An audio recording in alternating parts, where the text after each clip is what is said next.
I think the easiest way to address college fit with parents is that if you have a child in your life, you love them and you want the best for them.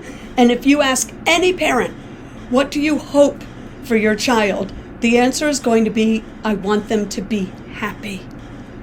So that's what we're all going for our children who we love so much and want to support. So I think a big part of it is starting with that shared understanding that we want students to be happy, to find their best fit, to have an enriching, rewarding, growth-providing college experience. I think the second part of that formula is information and education.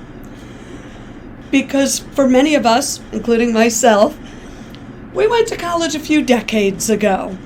A few decades ago, it was a very different college landscape.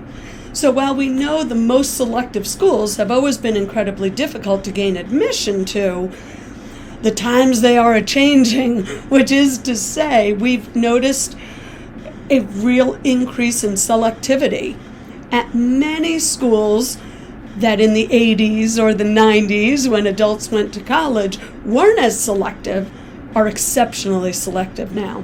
So we try to give our parents that perspective and that insight so they can be really knowledgeable about the college process.